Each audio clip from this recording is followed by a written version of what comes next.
F-15 యుద్ధ విమానం నేలకూలడంతో ఇరాన్లో చిక్కుకున్న ఆయుధ స్పెషలిస్టును కాపాడేందుకు అమెరికా భారీ సర్చ్ అండ్ రెస్క్యూ ఆపరేషన్ నిర్వహించింది. ఇది ఆద్యంతం super hit Hollywood cinema behind enemy lines ను తలపించేలా సాగింది.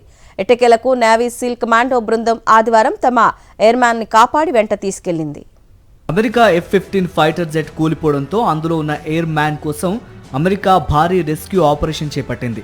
అతని జాడ కనిపెట్టి ఎలాగైనా నిర్బంధించేందుకు ఇరాన్ బలగాలు ఆ ప్రాంతం అంతటిని జల్లెడపడుతూ ఉంటే వాళ్లను నిలువరించేందుకు అమెరికా యుద్ధ విమానాలు బాంబుల వర్షం కురిపించాయి.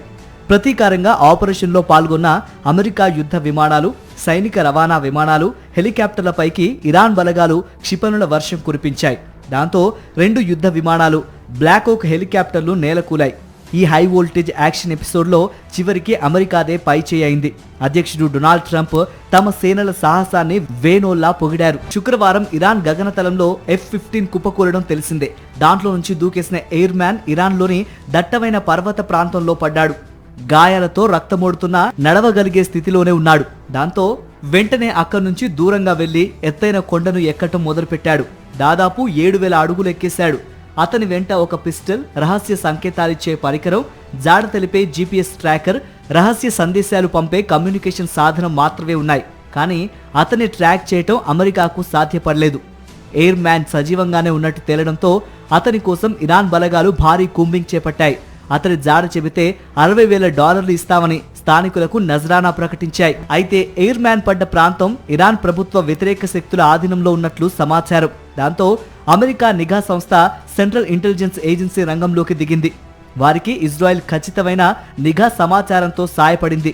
అలా ఎట్టకేలకు ఎయిర్ మ్యాన్ జాడను కనిపెట్టేశారు. తనను సురక్షితంగా తీసుకువెళ్లేందుకు అమెరికా సైన్యం వెంటనే రంగంలోకి దిగింది. ఇరాన్ సేనలు ఎదురుపడితే పోరాడేందుకు 100 మంది సైనికులతో రవాణా విమానాలు, డజన్ల కొద్దీ యుద్ధ విమానాలను పంపింది. హెలికాప్టర్లు గాలింపు చర్యల్లో నిమగ్నమయ్యాయి. ఇలా సైనిక దండు మొత్తం కదిలొచ్చింది. ఎయిర్ మ్యాన్ సమీపానికి చేరిన ఇరాన్ సైనిక వాహనాలపై అమెరికా యుద్ధ విమానాలు బాంబులతో దాడి చేసి తరిమేశాయి. ఇరాన్ బలగాల ప్రతిదాడిలో అమెరికా హెలికాప్టర్లలోని సైనికులు గాయపడ్డారు. దాంతో హెలికాప్టర్ను అక్కడే అత్యవసరంగా ల్యాండ్ చేశారు. దాడులు ప్రతిదాడుల్లో అమెరికా A-10 వార్దాగ్ యుద్ధ విమానం నేలకూలింది. అలాగే సైనికుల్ని వెంట తీసుకొచ్చిన 2 రవాణా విమానాలు మొరాయించడంతో వాటిని అక్కడే ల్యాండ్ చేసేశారు. తిరిగి టేకాఫ్ చేయటం సాధ్యపడకపోవడంతో వాటిలోని కీలకమైన ఆయుధాలను బయటకు తీశారు. అనంతరం ఆ 2 విమానాలను అమెరికా సేనలు పేల్చేశాయి. వీరందరినీ వెనక్కి తీసుకువెళ్లేందుకు మరో 3 విమానాలు చేరుకున్నాయి. అదే సమయంలో ఓ కొండరాయి కింద దాక్కున్న ఎయిర్ మ్యాన్ ను నేవీ సీల్ బృందం శనివారం రాత్రి చిమ్మ చీకట్లో కనిపెట్టి కాపాడింది. అతన్ని వెంటనే కువైట్ కు తరలించి చికిత్స అందిస్తున్నారు.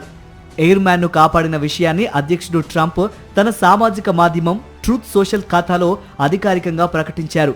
అమెరికా చరిత్రలోనే అత్యంత సంక్లిష్టమైన సైనిక సెర్చ్ రెస్క్యూ ఆపరేషన్ను విజయవంతంగా పూర్తి చేశామని ప్రకటించారు.